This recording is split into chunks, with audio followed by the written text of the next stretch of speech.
This episode is brought to you by LifeLock. Between two-factor authentication, strong passwords, and a VPN, you try to be in control of how your info is protected.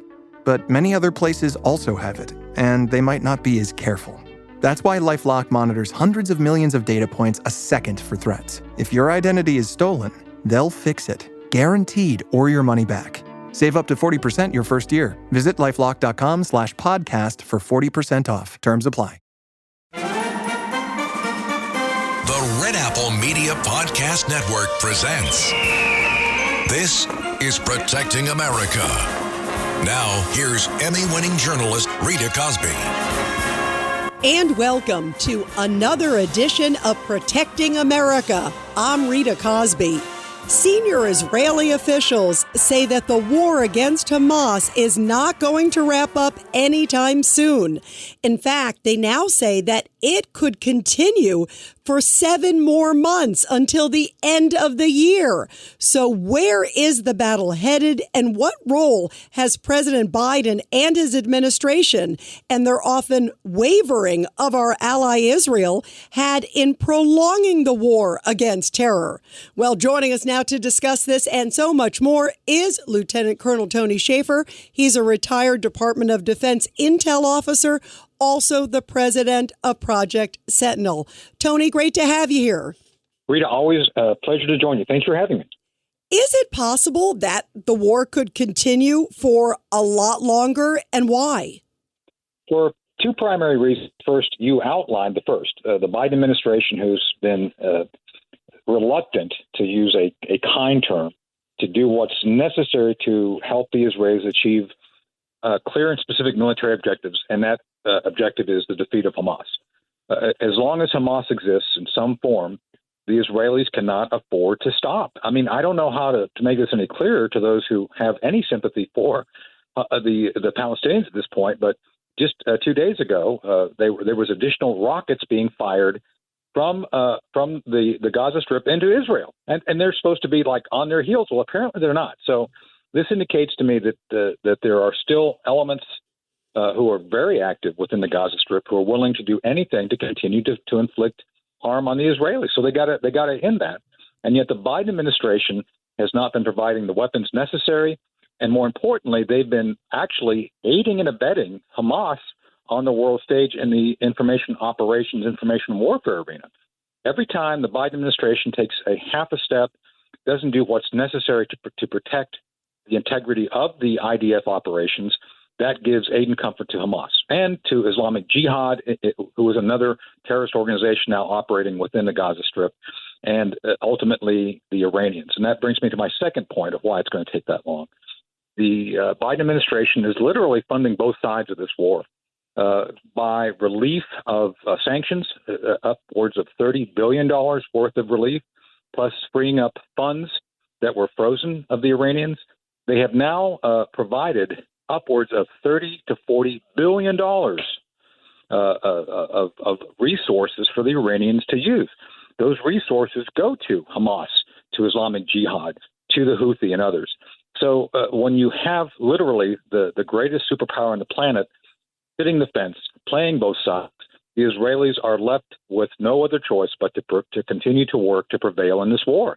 And yeah, I think it may well take the year to do it, because the Israelis are literally at this point kind of on their own, and they're going to have to do what's necessary with or without the United States.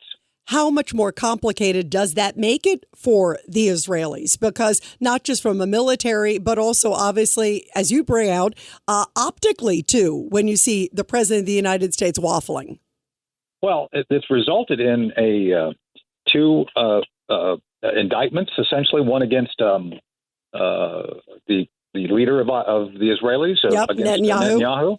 The ICC has done that. The weakness shown by the Biden administration resulted in that. Secondly, the UN now has said in their court, whatever you want to call it, the United Nations element, which is supposed to actually oversee and try to prevent wars, has actually directed, without any ability to actually do anything to actually enforce their decision, that the Israelis must stop now and not go into Rafah, which is the key area which I think the Israelis must go into.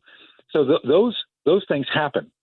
And those things do influence others because you now have a number of European countries willing to recognize Palestine as a nation. These things have second-order effects, Rita. And when the Biden administration is soft on one thing, these other elements, which are already kind of looking at supporting Hamas and the Palestinians, jump right in. That makes the Israelis' job even more difficult. While, again, these things aren't enforceable, I don't see the enforcement of the ICC indictment against Netanyahu. I don't see the UN being taken seriously regarding stopping the hostilities. With that said, other nations do pay attention. Those other nations then vote against the Israelis, and that, in effect, does have the ultimate outcome of supporting Hamas. Hamas gains more strength. It essentially puts wind back in the sails of Hamas by the Biden administration, allowing these sorts of things to happen. And again, that's why we're going to see the war prolonged. You know, you brought up these other countries just in the last few days. We saw Ireland, Spain, Norway recognize a Palestinian state. Right. And my first reaction was, why are you doing it now? Isn't that rewarding terrorism? Absolutely. And this is why the Biden administration should have worked diplomatically to stop it. Tony Blinken has become completely ineffective and a joke. I mean, what's next? Is he going to go to Ireland and play Stairway to Heaven for them or something to try to get them back on board? That's how feckless and a Saturday Night Live skit they have become. And so when you have the senior cabinet members of the Biden administration literally being laughed at by the world, there's no ability to influence things. And because there's no ability to influence things, the greatest superpower, the leader, the lead country of the free world, essentially doesn't do anything to stop these stupid acts. Now, again, will these nations have any effect on the war? Probably not. But the psychological effect of having these guys recognize the need for a Palestinian state is horrific. Remember, Rita, the predicate of Hamas, of the Palestinians in general, is from the river to the sea. That is genocide. So these other nations essentially are signing up for the idea that they're supporting genocide of the Israelis. I think we fought a war, as I recall, World War II, to stop this sort of thinking. And apparently those nations forget what happened during World War II and the attempt of Nazis to eliminate the Jews. And I think this is where we again see this anti-Semitism creeping up. And that's where, again, the Biden administration should have been jumping in to stop it, and they haven't. And you brought up Antony Blinken, of course, the Secretary of State. He just came out, Tony, a couple days ago and said, we need to see a plan for what's going to happen after the war's over. And all I kept thinking about, well, why did you help them during the war? Right. They seem to be so quick, this administration, to wrap it up. Let's hurry up and move on. Let's move on as if this never happened, as if October 7th never happened. Right. Well, and by the way, we're also funding the Ukrainian war, and there's no such requirement there, is there? It's like this is clearly only meant to be a drain on the Israelis, because there's no such demand that if we're able to help the Ukrainians win, what's the plan there? No such thing exists. So again, they're singling out the Israelis. They're doing this because their party, the Democrat Party, is internally torn. And so as much as anything, and my friend Blaine Holt, you've heard him say this is about a 3-state solution, Rita, and those 3 states are Michigan, Wisconsin, and Minnesota. It's all about votes. So the reason you see this chaos on the international stage is because Biden has decided that he's going to cater to the most radical elements of the Democrat Party. Those elements are pro-Hamas. They are pro-genocide. And that's why you see Blinken and others not able to do anything, because they don't want to. They're political animals first. They look at the Israelis and the American interest secondarily to trying to achieve a victory in November. By the way, it's not going to work, but that's what they're doing. We off? 30 seconds of carefree bliss. Oof, like wind in your hair carefree. Oh, like using Clorox Disinfecting All-Purpose Cleaner in the home carefree. Yes. Like dog slobbing on the coffee table and cleaning it with Clorox Carefree? He's on a roll now. Spit toothpaste on the faucet? You got it. You got it. Peanut butter on the light switch. Oh, spritz, spritz. Spritz, spritz. Clorox, man. Clean feels good. Okay, we're back. Use as directed. This episode is brought to you by Progressive Insurance. Do you ever find yourself playing the budgeting game? Well, with the Name Your Price tool from Progressive, you can find options that fit your budget and potentially lower your bills. Try it at Progressive.com. Progressive Casualty Insurance Company and Affiliates. Price and coverage match limited by state law. Not available in all states. I'm Cindy Lauper with fellow Cosentix advocate, Chef Michelle Bernstein. We'll share our experiences with plaque psoriasis, with psoriatic arthritis, and Dr. Panica will talk about the possible connection. Cosentix secukinumab is prescribed for adults with moderate to severe plaque psoriasis 300 milligram dose and adults with active psoriatic arthritis 150 milligram dose. Don't use if you're allergic to Cosentix. Before starting, get checked for tuberculosis. An increased risk of infections and lowered ability to fight them may occur, like tuberculosis or other serious bacterial, fungal, or viral infections. Some are fatal. Tell your doctor if you have an infection or symptoms like fevers, sweats, chills, muscle aches, or cough, had a vaccine or plan to, or if inflammatory bowel disease symptoms develop or worsen. Serious allergic reactions and severe eczema-like skin reactions may occur. Learn more at 1-844-COSENTIX or Cosentix.com/Cindy. Choosing a bottled Starbucks Frappuccino drink that's all flavor and just 100 calories? Easy. Choosing between creamy vanilla, double chocolate, and sea salt caramel flavors? A little harder. Try the delicious new Starbucks Frappuccino light drinks. Look for them wherever you buy groceries. Start with Starbucks coffee. It just came out recently, Tony Shaffer, also that President Biden, sort of to your point, is sending a message to European allies to go easy on Iran on their nuclear development. What's your reaction to that? So the reason that the European allies, who, by the way, we're usually dragging them to want to do sanctions against the Iranians, it's usually the other way around. The IAEA, the International Atomic Agency, which is part of the UN, by the way, and they do about 80% accurate work about detecting things. That they had a confidential report which indicated that the Iranians are very close to having over 300 pounds. 300 pounds, that's a lot, of fissile material. That is the material that could be used to make a bomb. So the Europeans are kind of saying, hey, it's time we put a stop to this. And think about this. The Biden administration has quietly been going behind the scenes saying, oh, don't do that. Don't do that, because they don't want more disruptions by the Iranians during the run-up to November.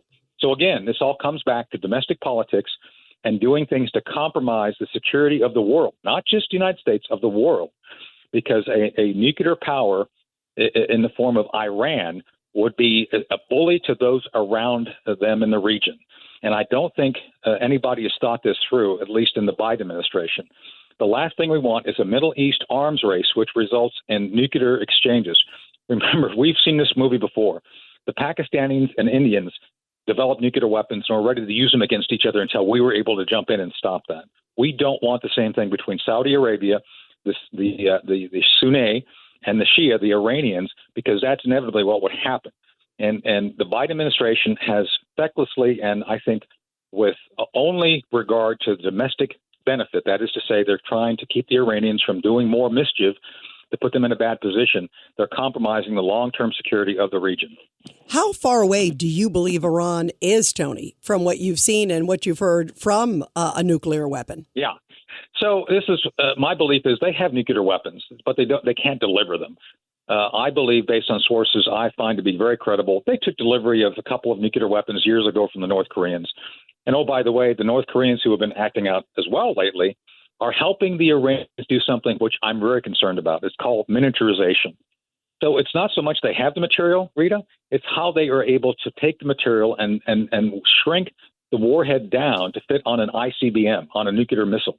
That's what the real danger is. And oh, by the way, November last year, the UN dropped the sanctions regime against the Iranians getting ballistic missiles. So literally, the Iranians at this point have more ballistic missiles than anyone else in the region, over 3,000. So the issue becomes, how do they mate an effective nuclear device to one of their weapons, to one of their missiles, and make that into a weapon system? That's what my issue is. And again, nobody's talking about this, and yet that's the central issue. Can they miniaturize? Can they mount it? And can they put it together in a system that can be used effectively against their enemies? And this is where, again, nobody's talking about this in any great detail. Yeah, absolutely. One thing we do know, obviously, was the death of the Iranian president just recently, and that helicopter crash, also other officials with him. How much do you think that changes the dynamic in Iran, or not really, Tony? I think that this actually opens the door for more extremism. Remember, it's a theocracy. It's run by those who have a very devout belief that they are the chosen people. It's almost like Nazis again. I'm just saying. I'm going to get in trouble for saying it, but it is kind of like this. We're the ones who are superior. We're destined to do these great things to rule the world. And so with that level of belief, self-belief, I think the death of the president opens the way for even more extreme mullahs to come in. As a matter of fact, the son of Khamenei, the grand leader, is being looked at to replace the president. So I think it only makes it worse. And I don't think there's any off-ramp. And again, this comes back to why I think the Biden administration is trying to tell the Europeans to go soft on Iran so there's no more incidents or issues until after November. Wow. And in the meantime, you and I have talked about this pier that's going on where they're trying to bring in humanitarian aid. You probably just saw this. What is a $320 million pier? And there's word it's rendered inoperable because I guess it doesn't hold up to sort of weather issues there in the area. I mean, is that real? I mean, can that really be? No, they picked the wrong solution. So they're I don't want to get too technical, but they picked an Army option, and I'm an Army guy. I'm all for Army options, but the option they took was for like a shielded location in a lagoon where there's no great rise or fall of tides. This thing is supposed to be essentially in a sea state of 3 or less. 3 or less means less than 3 feet of waves coming and going. And so, Rita, they picked an option which they knew would fail. Oh, my God. Yeah, I mean, it's like the Navy has options for sea states above 3 feet, three states 3. I mean, I'm getting a little bit technical here, but there are people out there who advise them. It's like, yeah, you don't want to go with the Army option here. The Navy actually has something that's workable and would actually be able to be sustained. Right now, this time of year, the Mediterranean Sea has prevailing winds from north to south, and the currents, the tides come in. And so there's a cycle every day where the winds and tide get really high. So within less than a week of this thing being operational, it was torn apart. And they knew it, Rita. This was known. This is not difficult. And so, despite what they were told, that is the Biden White House, Jake Sullivan, the boy wonder, they decided to go with this very visible but very flawed option. They wanted to have the dock. They wanted to have the optic. And they were told, it's not going to work. It didn't work. And now somehow this has become a metaphor for the entire Biden administration. So what does that mean for U.S. wanting to bring in aid to Gaza? Because they keep saying they obviously want to bring in more humanitarian aid is their message. What are they going to do? How are they going to get it there now? Well, the only option, which is the one we should have been supporting from the beginning, is the convoys through Rafah, through the crossing there.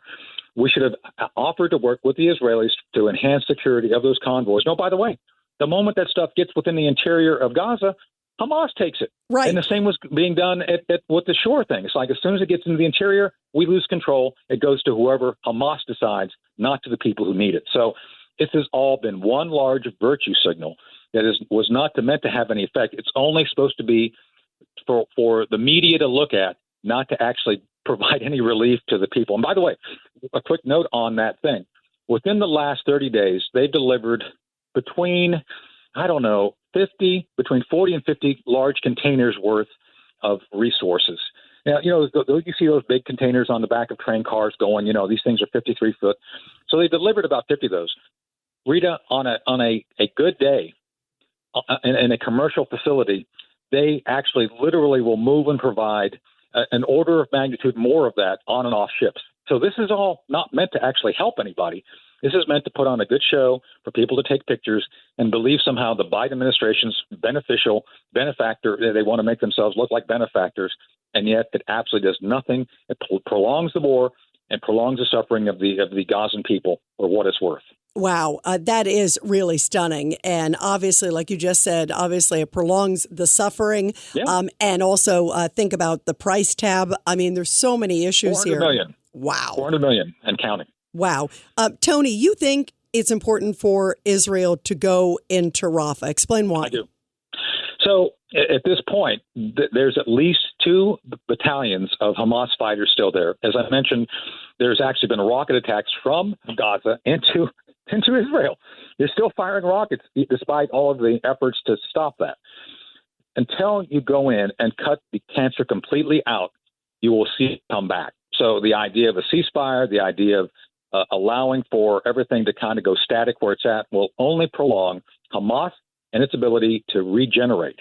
They cannot regenerate. This is one of the things that's been lost in our military, and we need to get it back.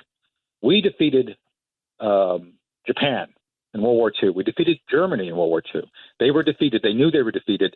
And in the end, we were able to turn the direction of those countries into something positive.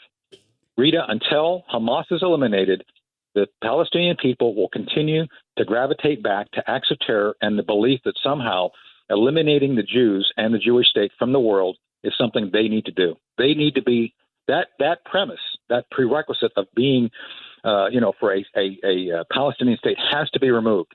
They have to accept that the Israelis are there, that the Jewish state will exist, and this whole from the river to the sea must go away. So that's why they have to go into Rafah. They have to defeat Hamas both psychologically and physically, and they have to do it as quick as possible. Americans love using their credit cards, the most secure and hassle-free way to pay. But D.C. politicians want to change that with the Durbin-Marshall credit card bill. This bill lets corporate megastores pick how your credit card is processed, allowing them to use untested payment networks that jeopardize your data security and rewards. Corporate megastores will make more money, and you pay the price. Tell Congress to guard your card, because Americans lose when politicians choose. Learn more at guardyourcard.com. Parents of tweens, if you're familiar with far-off drop-offs... Dad, stop, right here. Or get DMs about what's for dinner, you may be experiencing tween milestones. For your son or daughter, these can start at age 9. HPV vaccination, a type of cancer prevention against certain HPV-related cancers, can start then too. For most, HPV clears on its own. But for those who don't clear the virus, it can cause certain cancers later in life. Embrace this phase. Help protect them in the next. Ask their doctor today about HPV vaccination. Brought to you by Merck. One of the other things that we've learned from them doing at least the limited actions that they have done so far in Rafah is they have gotten some of the hostages the bodies, sadly. Right. But at least it has shown that, yes, there are hostages that are still there or their remains still there. Does that also, to you, further enforce? Because, boy, those families deserve answers. Obviously, we pray they come home alive. Yeah. But to me, as soon as I heard that, I thought they have to go in to at least get the remains and pray that there are some that are still alive. Yeah. Well, that's the issue at this point. The Israelis have been conducting special operations into Rafah, limited but effective. And, yeah, they're trying to rescue as many hostages or return the remains. And it's been one of the shocks. Some of those people that they've brought back the remains of, they were portrayed as alive. They're not. So you can't trust anything Hamas has said regarding the hostages. At the same time, the Israelis are doing everything they can to actually do something to bring them home. And it's tragic. It's horrible. But I think the Israelis are doing what they can and what is possible to do that. And I think they're going to continue to do that for the next couple of weeks until they decide to go on full on and into an offensive operation into Rafah. But I think, sadly, I'm going to have to say this, and I don't mean to say it, and I'm not saying this to be mean, but I think the likelihood of many more hostages coming back, to include the Americans, is very, very slight at this point in time. You talk about the American hostages. I think there's over 100 in general, and at least 5, they believe, American hostages. Yes. Why haven't we heard more about that from this administration? It's one of the frustrations I feel, because to me that is priority number one. It's for the same reason they celebrated George Floyd over the Memorial Day holiday. I don't remember George Floyd hitting the beaches in Normandy. Do you? I don't remember him dying in Vietnam, but yet somehow they hijacked the legacy of this holiday to honor those who have fallen in combat, to give it to this individual who, I don't want to get into details, but they hijacked it for their own purposes, Rita. The same thing here is going on. They don't want to talk about American hostages because it actually highlights the ineffectiveness of the Biden foreign policy. That's the last thing they want. And as much as John Kirby keeps saying there's only 4 or 5, I think it's double that. I think it's probably closer to 10. And we're not going to find out exactly until the Israelis go in and resolve this one way or another. What kind of communication is there about the hostages, do you believe, between the U.S. and Israeli government, given how sort of fractured the relations are? So we have an effective military-to-military relationship that Lloyd Austin hasn't been able to screw up completely. So I think we have a good operational link. I think we have people there on the ground helping the Israelis still. We actually are still providing some weapons, not as much as I think the Israelis want or need. So I think there's some hope. With that said, all of that goodwill and ability to work together with the Israelis at military-to-military goes away when it hits the political sphere. So I think people like Jake Sullivan, Lloyd Austin, and Tony Blinken have made it nearly impossible to work in hand in glove with the Israelis because of the animus that exists between Joe Biden and Benjamin Netanyahu. Yeah. Do you think it's going to get any better, or do you think it's going to get worse as time goes on? It's going to get worse because Biden has actually said, his objective now is to be reelected. And that means he has to basically ignore the conflict in a way that was dangerous to world stability. And he will give aid and comfort to Hamas and work with the most extreme elements of his party for a few electoral votes in those 3 states. Wow. What a sad testament, as opposed to looking at what is best for America and best for the world and best for freedom. Wow. Well, everybody, be sure to subscribe and share to this podcast. And Lieutenant Colonel Tony Shaffer, it is always so great to have you here, especially talking about this important topic. And your insight, your expertise is always terrific. Tony, thank you. Oh, Rita, it's always a pleasure to join you, and thank you for having me. And everybody, I'll be back soon with another great edition of Protecting America. And of course, you can catch me every weeknight, 10 p.m. to midnight on the legendary WABC Radio. This is Rita Cosby, and thanks for all you do to protect America.